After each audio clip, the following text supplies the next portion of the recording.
昨天解释了黑影人卡牌的标题之谜，跟着也谈到了这张卡牌的注释，也就是光明会的行动、4等级以上的权利以及所有资源等关键字的关联。这些让局外人一眼看过去都会一头雾水的光明会组织用语，到底为我们呈现了一个什么样的真相呢？让我们把眼目从美国移到中国，或许就能更快、更容易的明白一种叫做无远弗届、无处不在的真相、能量以及相关的组织执行力了。野径云俱黑。众所周知，1月27号，支付宝、京东金融等互联网银行存款平台在完全没有预警的情况下全线被关闭。中国银行机构迅速收网，接管了这些网络平台的2万亿海量存款。这种貌似迅雷不及掩耳的国进民退的大动作，剑指何方呢？据官方的说法，就是笼统的危机防控、规避风险云云，这些都是放之四海而皆准的套路说法。新闻在这里相信99.99%的政论时评专家们此时此刻都很纠结，都会表现懵逼不明所以，因为他们都无法从单纯的经济学角度理出一个头绪，分辨出一个道道出来。事实证明，国内所有的权威媒体果然一片的寂静，除了叫好声之外。暗夜火独明。然而从新闻的视角来看，这次闪击退路、彻底缴械的国家行动目的只有一个，就是警告境外的通天组织，你别来搞我了。凡是牵扯国家主权、国之根本的问题，不能动摇，不由分说。一言概之，就是私有化与国有化之争，因着境外势力的常年渗透和积累，已经变成了敌我矛盾、国运之争，已经成为了国家主权之争了。蚂蚁金服，不管服不服，都只剩国有化之路。支付宝，不管好不好，都不能任你做大领跑。小看误深处。或许没有人留意到，近10年来金融领域的暗涌黑潮一直不断，究竟源自何方呢？2008年股灾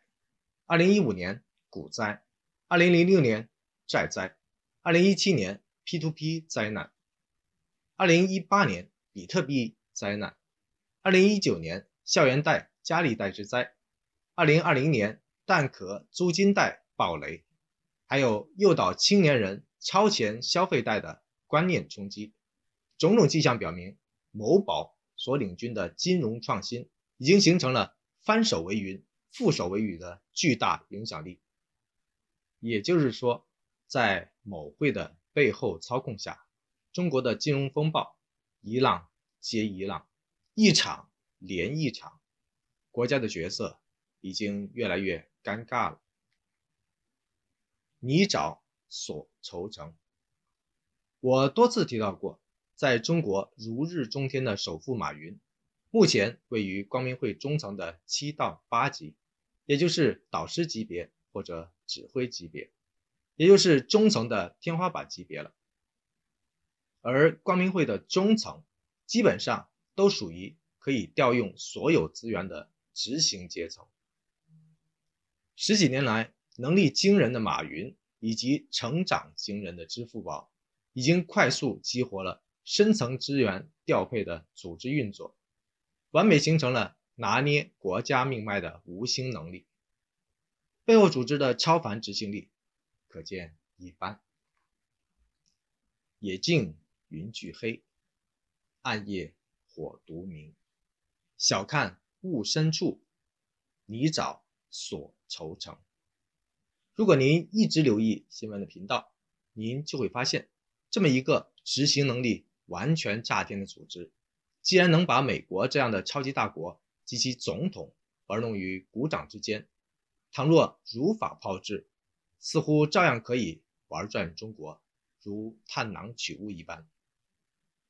这也正是中国前2天突然间变脸、快刀斩乱麻的决心所在，要么忍痛断臂，要么坐以待毙。或许你会质疑说，他的中层都能制造出如此逆天的执行力以及漫天的破坏力，那他的高层岂不是更加无法想象呢？新闻只能说，的确如此。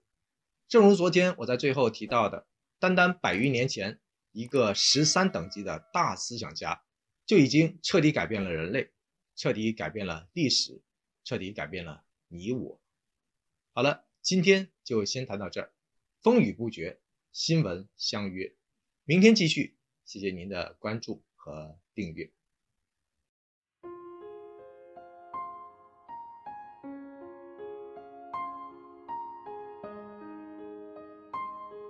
如果您已经点赞，您就无需考虑点击铃铛，因为新闻每一天，天天在眼前。如果您已经评论，您就无需考虑点赞支持，因为评论每个字，字字是支持。